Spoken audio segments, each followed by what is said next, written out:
Hello and welcome back to Hands On Talk Show, the hottest show on the internet, on YouTube that is. So welcome back. I am your host Pamela Wango and this is my sign name. Today we do not have Licky with us, but we have a very special guest that we prepared for you to come and have conversations with us about very many things in the deaf community. I know some of you are shocked to see me speaking. It's a miracle. Anyway, I'm hearing. So for those who did not know before, I can speak and I can talk because I am not deaf. But my co-host Licky is deaf. So for our guest today, we have Brian Muraro, who is here with us. Brian is many things, a favorite of many people in the deaf community, I am sure. I know many of you know him. When you're looking at him, you're like, that is the guy. And if you don't know him from the deaf community, you might have seen him on TV. He's a sign language interpreter for KBC, doing a good job representing. He's one of my favorite sign language interpreters, actually. Wow. Did you know that? Yeah, I never. Yeah, so Brian is many things. He wears many hats, and I will give him an opportunity to tell us who he is and tell us more. Talk about your work with the deaf community. Talk about Koda, because I remember in the first episode we mentioned something about Koda. For those of you who follow us, you know that we mentioned that there is a group of children of deaf people in Kenya that are calling themselves CODA Kenya. So he will speak about that a bit and then tell us more about his background and where he's from. Over to you, Brian. Welcome so much to Hands On Talk Show. All right, thank you very much. I'm really much honored to be here today. Yeah. And, let me start off with my name. My name is Brian. This is my sign name. Yes. So whenever you see me, just sometimes like talking while signing, just know it's part of me. So yes. My name is Brian. Okay. This is my sign name, and let me say I'm a young guy. Mm-hmm. Gen Z. With a mature brain. Yes, Gen Z. Yeah. Yeah. And I'm so much honored and glad to be here today. Mm-hmm. I wear many hats, as you say, but I really, really appreciate how you have really placed me to the audience today. Of course. For sure. I feel like I have a lot to say. And I know you do. You have a lot to say. Maybe you can tell us, so how did you join the community? How did you find yourself in the deaf community? Oh, this is a very interesting question. So I finding myself to the deaf community. So let me start off like this. I'm born and raised with deaf parents. Okay. Yes. So my father is deaf. My mom is also deaf. And I'm really proud of them because they're the best. Yes. So when I was born, I can't really say or explain much. I always say what I was told by my parents. So they say by the age of 1, I was already like doing it. I was already signing. So they were also like shocked to see how this son of us is really coming to this world of ours. Yeah. So it has really been a great journey. My father, first of all, let me respect him. He is a reverend in PCA, and he is part of my mentor, the people who I look up to, because he has really achieved a lot. Yeah. Yes. So, and then my mom standing as a designer. When you see me looking however I look like, yeah. Credits. Behind the tents, yes. we have someone. Yeah, we must give the credits where they're due. Yeah. Yeah. So it's very interesting to hear that children or people who are deaf can also, speak about the parents and their deafness and how they were able to achieve so many things in their careers. Because many times we find that people think that deaf people cannot do anything. But you find that from us who are born into households of deaf people, because I am also deaf parented, my mother and my father are both deaf, we have a very different story. When we are coming up and when we are growing up, the perception that we have of deaf people is many times not the same with what people in the society assume. People would think, a deaf man as a reverend. How would that work? So tell us a bit about that, yeah? Okay, so first of all, I'm among the people who really believe that deaf people are the people who are best in what they do. Because let me just give you something quick. Whenever you're put in a silent room, and you're told to do something, you'll do it with all your might and strength. Sure. So to the deaf people, I believe it applies best. Even there's people who you see them do whatever they do, different spectrums in different working areas. So yes, to my dad, we have had different perceptions from people. People say like, how can he preach to people and he's deaf? How can he be able to do this? What I can really say is, in terms of Christianity, since I'm a Christian, God's work is really great. Yeah. And for my father, with what he does, I really see God working with him. Even whenever he gives out his sermon, he always brings it with the heart itself. Yeah. Like he owns the message, and I'm like always like, okay, I'm being saved because of my dad. I know that I have to say that, but he has really broken the barriers. So he has an interpreter who always he works with. So with the aid of an interpreter, someone can be able to pass the message across to the hearing society. But whenever it comes to the deaf, there's no need of an interpreter to the deaf society, not unless it's audience from different countries. So that is where now we have to get other interpreters because of other signs. Yeah. Yes. Yeah, because we know that sign language is not universal. Yeah. And for those of us who did not know, now you know. Yes. Yeah. So tell us a bit about more of your family. Are you an only child? Can your siblings also sign? Do they identify with Koda? And also, what is Koda? Okay. Let me start off by explaining Koda, because I'll get to explain why I'm going to start with that. So Koda is simply meaning child of deaf adults. So that simply means any child who is born by deaf parents.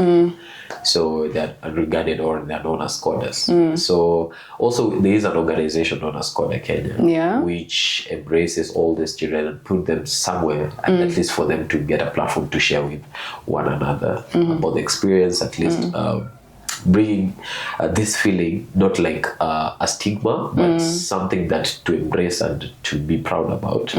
So we have that organization. So which I'll talk about later. So you asked me about my siblings. Yes, are you an only child? How I wished I could be. Because of how people always explain themselves, like they're always like, I'm the only child, the firstborn and the lastborn. But okay, for me, I'm the firstborn. Okay, firstborn in the house. Firstborn of 3. Yeah, so we are 3. So my mom gave birth to me first. Then my brother followed after us. A difference of 5 years, their calculation, you know. Then my sister came in after. My gap to my sister is like 8 years. Yeah. So we are 3. We all do sign. One thing that I always argue with my brother is I'm the one who taught him sign language, but anyway. Even my sister. For me, I acquired it, I believe, from my parents. Of course, from your parents. I have the duty now to pass it on to my brother and sister. So yes, we are 3. Yeah. Very proud, very good at signing. And I know my brother and my sister, they've been seen either in the TikTok world, because there's someone who interviewed them. There's a time of interpreting with my brother in a certain event recently, a wedding.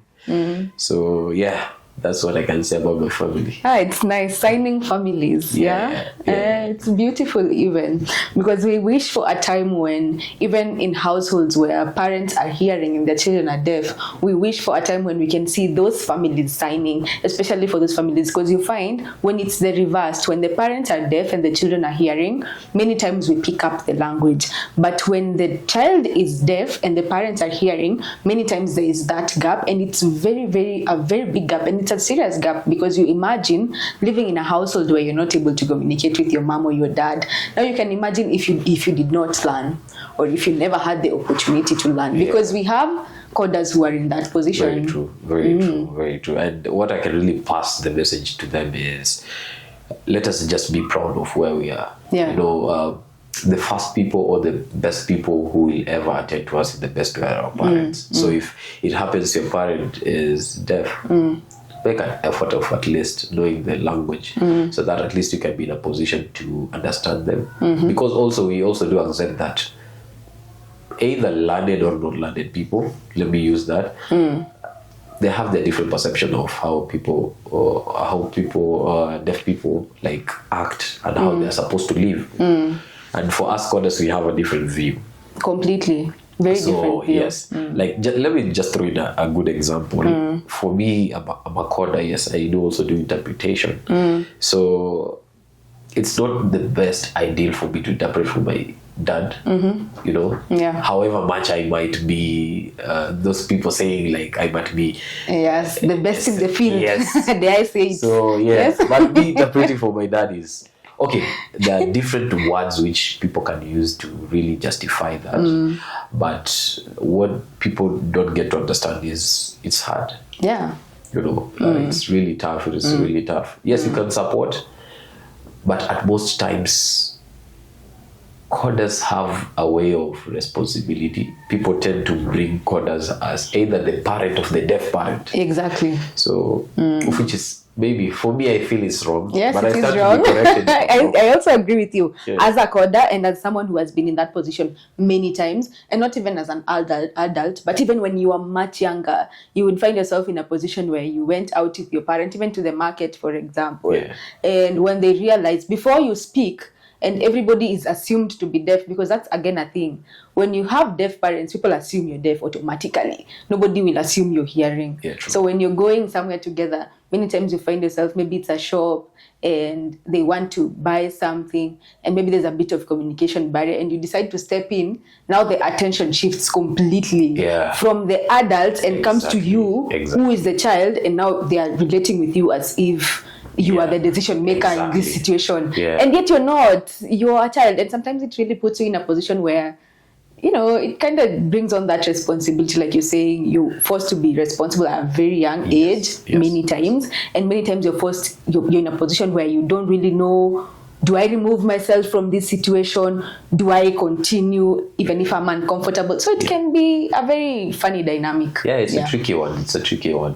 And for sure, what I can really say is that is where now the organization comes in. Now tries to align things in the best way possible, at least for people to be able to understand this. However much they might not understand 100%, but at least for them to get at least a snapshot of how it's supposed to be done. Yes. Yeah. Yes. And especially how to preserve and maintain the rights of children of deaf people, because that is now removing the rights that they do have. And I remember an instance when I was in high school when sometimes the teacher would do that. My mom is an advocate herself, so many times she would defend me. Like I remember one time I was in high school and we used to be, I schooled at Ngara Girls High School, and on the opening day, it was a rule that your parent had to take you to school. You could not go by yourself. Yes, you had to be dropped off because the school is just near Upper in Tao. There are many things that can happen between home and school. Yes. So they made sure that your parent escorted you to school. So my mom would take me to school every time when we were opening. And I remember one time I had a really short skirt and it was an issue. So tumekuja na mom and the teacher is now, you know, attacking me. I call like, oh, your skirt is short, whatever. And then they realize, oh, my mom is deaf, communication. But at that time we didn't have a sign language interpreter. So what she says is, Ebu ambia mama yako. Now it becomes, I am the interpreter of a situation that is incriminating me. You're trying to complain about me and you want me to be the same person to interpret. So my mom was like, no, she cannot be the sign language interpreter at still the same time you're trying to give me information about her. And the teacher was not in agreement. She was like, no, she did something wrong. She has to, you know, report herself essentially. And I remember it was a very funny situation because I was wrong, but my mom came out to defend me and told the teacher that you're infringing on her rights. You cannot force her to be in this situation because then again, it affects her mentally and it puts her in a psychological distress. So anyway, at the end of the day, I was freed. No consequences for Pamela. By the way, those are very many situations that happened for Koda. Able tell us one story of maybe an interesting situation that happened for you. You just mentioned something that then I remembered another one. So this school is where now things happen. Let me say that. Many times. So there's this particular time. I was in primary. I remember very well. We had this teacher who was proving himself like he knows science. So those guys. But he has never met my dad or my mom. So there's this time, academic clinic. That's how we call it. Academic clinic. Then is like, you know what, Brian, you can perform with this in this subject. It was mathematics. So Brian, you know, you can perfect on this. You can perform better. I will tell your mother. Then I was like, okay. All right. Maybe, let me wait for my dad to arrive at least. Yeah, for us to have this session. Yeah. Then my dad arrived. I don't know what happened that day. My dad was in that mood of, I need people now to be professional. Yeah. That is how he came, like the mood of the day. That's how it was reading. Now the teacher was like trying to throw science. Then what he was saying, making zero sense. Exactly. How can you bring cassava in a statement? Yeah. Now it was now a big story. Then my dad was like, okay, so what are you saying? And then after the teacher explaining everything, now what did you say? Yeah. Then now the teacher is first like, hey Brian, can you tell your dad? Yeah, I'm saying this and that and that. Then I'm like, okay, I'm reporting myself to my father. Yeah, I am reporting myself. I have the option of either protecting myself. Lying. Yes, that is lying. Either protecting myself in terms of telling him the truth, or either I just roast myself. Yeah. So it was really, really a tough journey during those days, because even any time I was sent for school fees, I was in the how can I call it? The staff room? No, not staff room, but the headmaster's office, negotiating for my school fees, because my dad needs an interpreter now. Yes. You know. Oh my goodness. So you're like, hey, he says, can we do it at this amount right now? You know. And I also do respect and thank God that I came from a humble background, because at least it gave me that perspective of where people get to feel the pain, where the pain comes from. Because I believe if maybe I could have come to a very much better life, maybe I could not have that view. Yeah, that you would not be who you are now. Yeah, so it was really a tough one. Yeah. And people saw like it was the rightful thing to do. Yeah. However, it's not the right thing to do. I agree with you 100%. It's definitely not the right approach.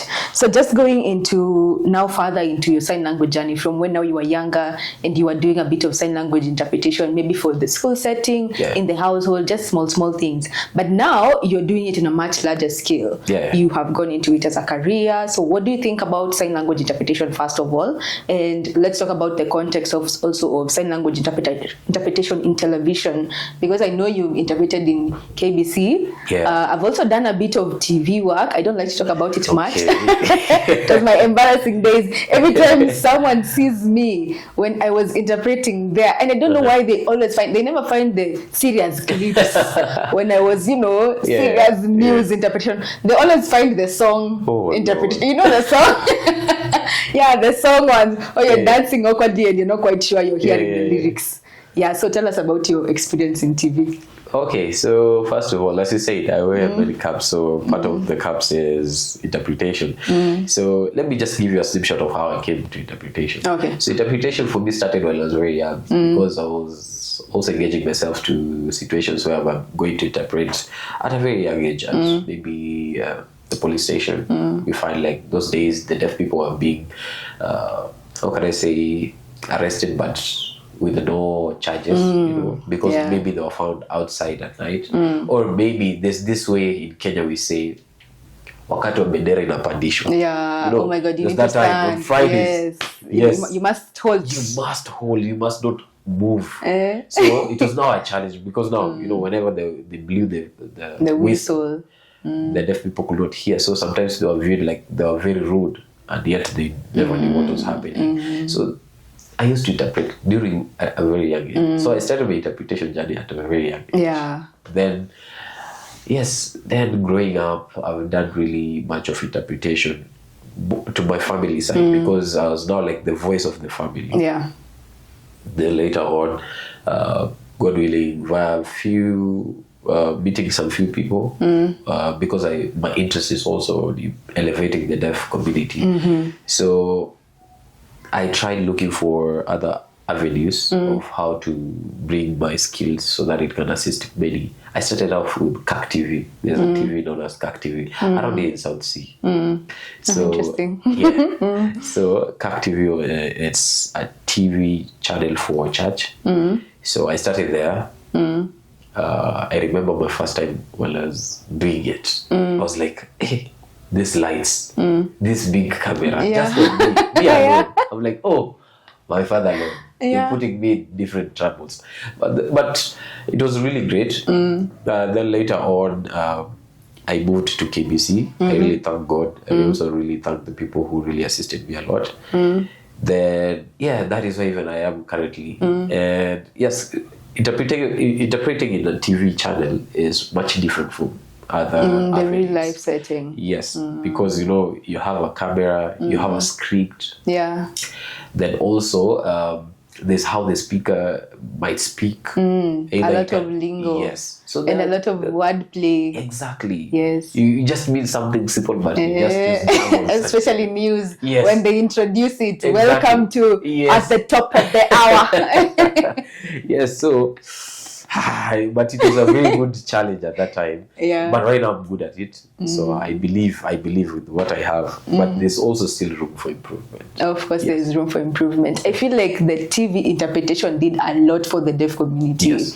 By the time it was coming in, I think it came in after 2010, Yeah. after the constitution was ratified that KSL was recognized as a language. Yeah. Now it forced all the media stations. But then it was not done willingly. Let's get that clear. It wasn't from our willing position. Most of society, when we're trying to bring changes, even if they're favorable for the deaf community, most of the time there's resistance. So it didn't come from a place of people being very willing, but after it was adopted, it opened so many doors for the deaf community in terms of access to communication and what was happening on the news. Right. And even away from access to information, in that it also increased awareness about deaf people. So many more people started being interested. Even now you find people who are not even from the deaf community learning sign language just from the inset of the sign language interpreter on TV. So you can imagine if so many social shifts came just from that inset, if many more things were done for inclusion of deaf people, how many more attitudes would be changed, how much awareness would we be able to reach. So that is also another interesting thing for me.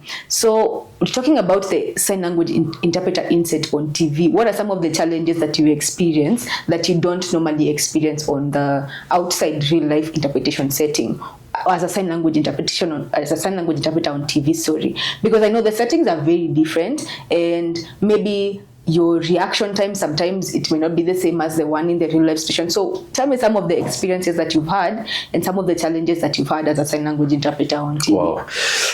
I believe all interpreters should pass through this podcast. At least it's a way of opening up. So first of all, thank you very much. Thank you very much for asking that question, because I believe as the world, or as Kenya, as we try to focus on inclusion, we might be trying to be inclusive, but we might not at the same time. Yeah, inclusive. We're not doing it very willingly. Exactly. We are pretending we are, but we are not. Exactly. So the reason as why I'm saying this is this. The inset is a very good idea, but now the question is it accessible to that? Because as a deaf person, we have those deaf people who are also having the visual, let's say not impairment, but they have some few illness in terms of visual. So you find like maybe they're short-sighted or long-sighted. So you find the inset, the size of the inset is small for them to be able to get the interpreter. And also signing, it's movements of hands, reactions, facial expressions. So you find that person not getting that. Yeah. The people who are able to access it is the people with the big screens. Yeah. Because now at least. Then the inset becomes bigger. Yeah, exactly. So, and it's really a big challenge. Yeah. So another thing is whenever, interpreting for the other avenues, like in an open setting, you are able to move as the speaker says, because we are bringing the facial expressions and everything. So, of which on the screen, it's not really accessible that much, because you have the signing square that you have to fit into. Exactly. So you can't go outside you limit that yourself. square. Yes. Yeah. So that is a big challenge, that I can say. Yeah, just to talk about it's a very funny thing, because when you visit many deaf people, you will find them with very large TVs, as you have mentioned. And the thing is, the inset is the reason why they have those large TVs. And the thing is that it also affects your eyes and makes you even more vulnerable to eye diseases. Because if I have a TV that is supposed to be in a theater in my house, for me to access a sign language interpreter, what does that do for me as a deaf person sitting so close? And another challenge that we face with the inset is with that small square, just imagine if I'm spelling. Yeah. Especially with lingo that comes up, like with COVID, the COVID situation. I like to use COVID so much. There were so many new terms, new things that we did not have signs for. Yeah. So you have to finger spell a lot. And with that small sign square, how sure am I with the speed that the speaker is moving with and with the movements that come with the finger that you can tell the specific things that are happening on my hand?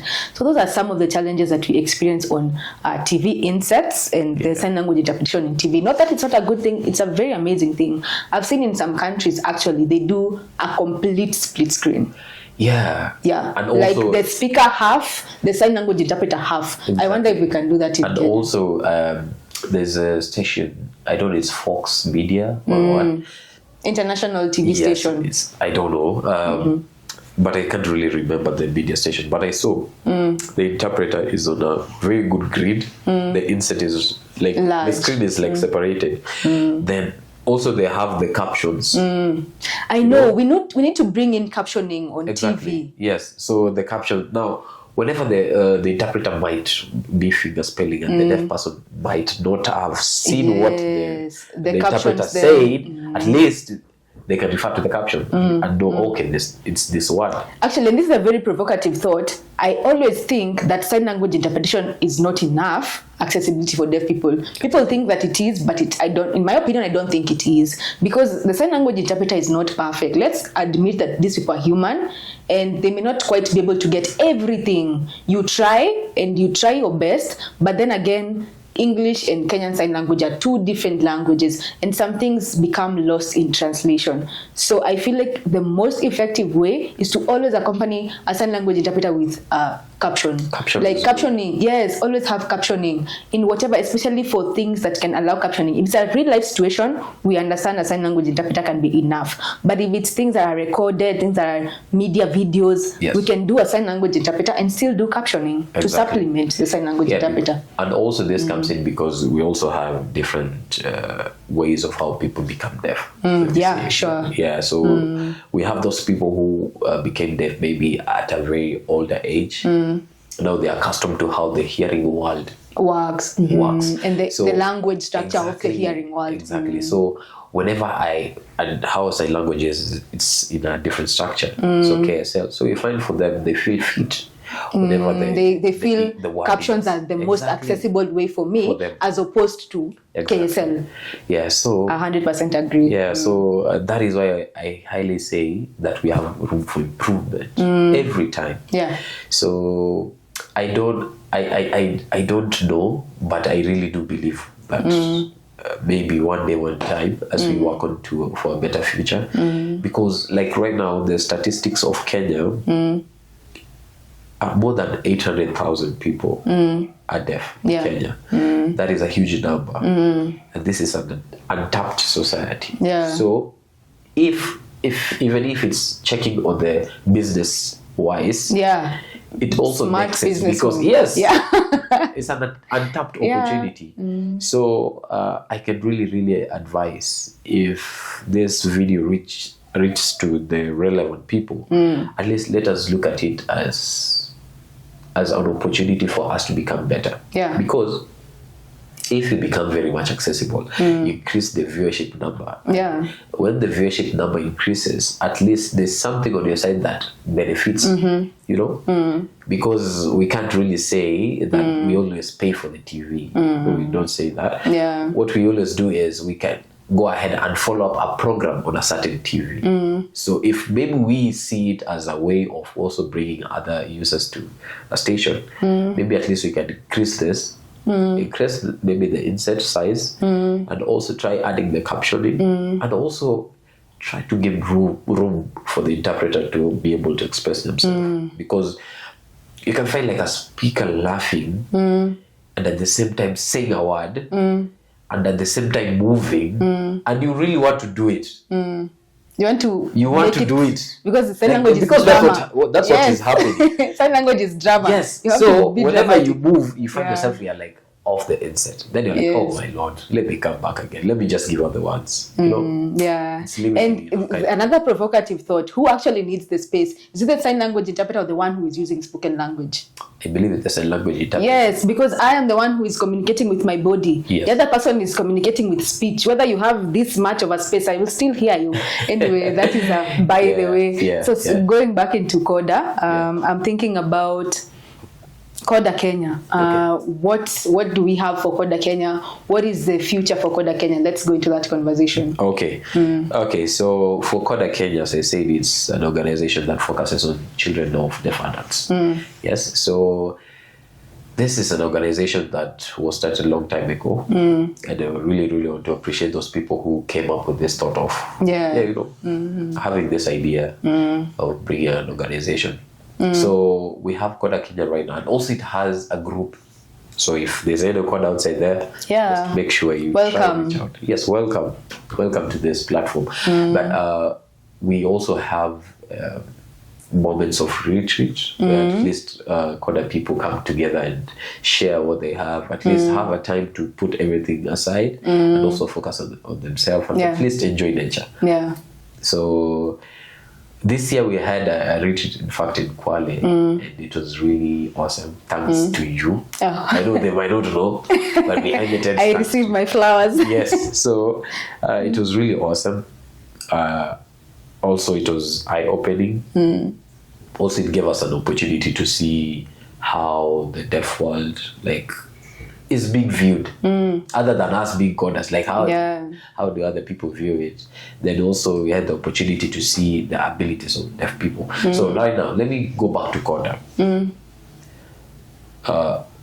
CODA organization is really there to streamline everything, to be on a better path. We want to cut off the myths outside here. We want to cut off the stigmatization that is outside here. We want to give you a platform of whereby you can feel like just like any other person who are regarded like they don't have any challenge, let's say. For coders, also we have those coders who are really interested in getting into the deaf world, but they really don't know how. Yeah. Also, we are having, we have these people who have let's say, how can I say it? They don't really understand the deaf culture itself, but in a way, they just need someone to talk to. Yeah. So that they can, either the questions that they are having, so that they can get answers. Now, CODA Kenya is coming in for that. And what I can really urge is, if there's any CODA outside there, just make sure you reach out to CODA organization. We also have this, we have a social media platform. If you feel you don't have a contact number, just reach out to the social media page, then text in your number and request for you to be added. Yes, so for me, I can really say much of that. Then what I can really say is we have a lot of plans. I might not say every plan right here, but we have a lot of plans. So I can speak a lot about CODA Kenya because I'm very much interested in seeing this community growing and more people coming in. So the idea behind CODA Kenya is to have a safe space and an opportunity for us to interact with one another and automatically grow our network with one another. What I always say is you find that our network as children of deaf people is deaf people themselves, because you find people who are born outside of the deaf community, because they do not have those barriers stacked against them. They already have networks of very many things. Their parents had access to good education. They had access to a lot. But for us, our network is our network, and our network is the deaf community. Like, I've found that so many coders, their first side hustle that gets them even a career is sign language interpretation, if we are being realistic, because that is a skill that we have been handed down. So I always encourage people to identify with the coder in themselves and know your history, know who are the people who can share your same story and understand your challenges that nobody else will ever understand. So it's a platform for us to interact with one another, of course, to network, to know each other and to grow and to provide relevant support for each other. What are the gaps that we are experiencing and how can we support each other? That is basically what CODA Kenya is about. So feel very free, feel welcome. We always encourage and we want even younger and younger people joining. If you're not aware, Brian is our chairperson. Yes. Yeah. And he's doing a good job. One of the achievements that you have not mentioned that I cannot not mention is that when the deaf community was at Parliament recently advocating for KSL Bill, the Kenya Sign Language Bill. I won't go much into the KSL Bill, but the KSL Bill is a document that has been presented to Parliament that, if ratified, will bring and open so many access, will improve access for so many deaf people in terms of social services, access to healthcare, access to education. It talks about sign language interpretation and how to improve and promote sign language. Yes. So I know that 2 sign language interpreters who were with the deaf community at Parliament were Kodas. Yeah. We had Brian and Amina. Yes. And I'm really proud that you are the voice of the deaf people in that space. I'm very proud of that. Yes. And also, the interpreters. However, we were there to really represent Koda. And it is really, really a great thing. What I can really say is whatever support is needed for that bill to pass, let it pass, please. Yes. We are behind it 100%. Yes, we are supporting it 100%. And if there's any changes, because there is the constitution allows the freedom of amending something. So if there's any improvement, we can improve it. But first of all, right now, let it just pass, because it will really, really help a lot. Yeah, it will help to streamline so many other issues. And thanks to Kenya National Association of Yes, thanks to KNAD for developing the bill and pushing it and even sponsoring this far. So finally, we are coming towards the end of our show today. I hope you enjoyed it, the conversation that we've been having here with Brian about CODAs, about sign language interpretation generally, about deaf communities. So before we end, maybe you can give us an interesting bit. Maybe we can do a favorite sign. What's your favorite sign? Or maybe a KSL song, whichever it is that you prefer. You can show us either a favorite sign or a KSL song. Okay, let me do favorite sign. What's your favorite sign? My favorite sign. I have a couple. Let me give 3. Yeah. Okay.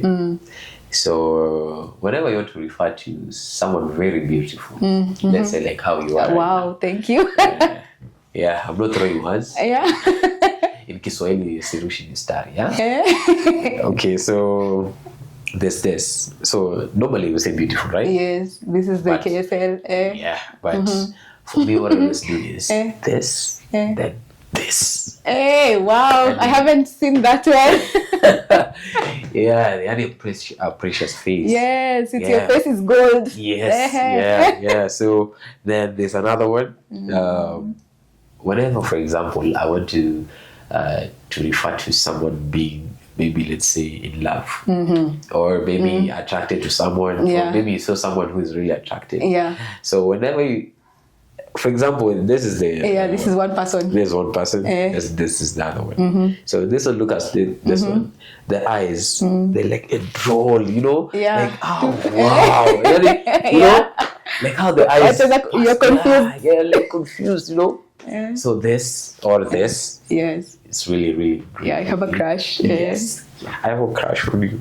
Yes. So instead of using the normal, that everybody can know what you're talking about. Yes. So then the final one is this. Okay. You know this? This is whenever you want to point someone. Or whenever you want to refer to something. Gossiping in short. Yes, gossiping. So you want to say like, hey. You know that guy? You know that guy? So you say, hey. Yes, that is it. Wow. Those are my 3 favorite ones. But I have many. I have a toolbox that has many. Wow. Okay, maybe I can share a few, and I will give credits to the people that taught me these signs. This one I got from Damaris. Damaris is a filmmaker. Smile. Smile. Instead of smile, she does smile. That's cute. This one I got from Vincent. Okay. Yes. I like that down, one. It's like a date. Let's go on a date. And this one I got from the tour group that came to Kenya. Good morning in Spanish Sign Language. They do. Wow. I know. It's amazing, right? You reminded me for the one in Rwanda. Yeah. They do like this. Good morning. Oh wow! You are sleeping now. It's high. Good morning. Yeah, it is really, really interesting. Wow. So This one is great. Yeah. Yeah. Good morning. Yeah, I especially like the morning. Yeah, I'm like this one. Yes, in the bag. The bag. For later. Yeah. Wow, this is a really interesting episode. Thank you so much, Brian, for coming and having this space with us. Maybe you can give us a parting shot. What are your last words to our audience? What I want to say is, first of all, thank you very much, Pamela, for allowing me be on this seat here today. And I really want to say to every Koda outside there, let us reach out to this group. Let us revive this thing. Because, for the longest time, people they only have like words passing their ears. They're not really sure. But we also have a desk at Kenya National Association of the Deaf. You can also reach out there so that we can at least have an interaction and have this world grow. Yeah. Yes. And also, what I can really say also to anyone who has the opportunity of making a decision about the deaf people, it's let us involve the deaf people in the decision-making table so that you can be able to get their views. And in terms of disability, I really do respect the other disabilities because yes, people are really challenged in different ways, but it's not challenged but blessed in different ways. However, the person who might not listen to something, that is really critical. Can we see on how they can also be included in whatever we do? So also to the government, thank you very much, because the government also employed someone, Washington Sati, yes, who was a commissioner, a vice commissioner. That is a really huge thing, Yeah. So if we see such things happening, at least it shows like the society is ready to embrace them. And trust you me, I was there in the during at his there's an event where you're saying goodbye to the commission. Yeah. And how they were saying he's among the brilliant people who has ever been in the commission. So if we are able to embrace other ones, we have many other Washington Satis there, so we can get. So can we just do something which can really make the world proud by also involving them in the decision-making table? Yes, even if we have other disabilities represented, can we also have them? Because communication is one great thing that allows us to connect. Yeah. So if we deny them communication, that will be really, really challenging. Yes, and we know like for them, information always lags behind. Yeah. So can we make it like at par with everyone? Yes, that's what I can say. Yeah, that's a great parting shot. Flowers to Komsati. I've met him. He's a brilliant man. I agree completely. And I feel like we have very many brilliant deaf people. The thing that they lack is the opportunity to express and show the brilliance. So yes, it's a call to government. It's a call to private sector, public sector, everybody, even employers. It's a challenge for you to take on deaf people into your working space and see the magic that they can bring into that table, because you realize that diversity actually adds value. Thinking that you have the same people, the same demographic of people sitting in a room, and you're thinking that that is the best that you can achieve, that is not, because you do not have different experiences and different perspectives of life sitting around that table. So it's a call for us to be more inclusive, to also be more diverse in whatever it is that we are doing. So thank you so much for being with us here in this episode. There was a lot of talk. We went deep, we joked, we did so many things. And thank you for watching us on Hands on Talk, the hottest show on the internet currently, and of course the vlog where you find all and everything and anything about deaf communities, sign language interpretation and Kenyan Sign Language. Of course, don't forget to follow us on all our social media platforms. We are on Instagram at Hands on Talk KE. We are also on TikTok at Hands on Talk. We are on YouTube. You can find us on YouTube on the YouTube page of Fedwen Kenya, but under Fedwen Kenya we also have the Hands on Talk shows where we usually post them. See you there, and don't forget to share this with your friends, to comment, like, and also don't forget to follow us on our next episodes, and to always keep checking what we'll be sharing with you, because we are always preparing the hottest and the hottest content for you. Thank you so much, and not to forget another favorite sign that we have. We love you all. Bye bye.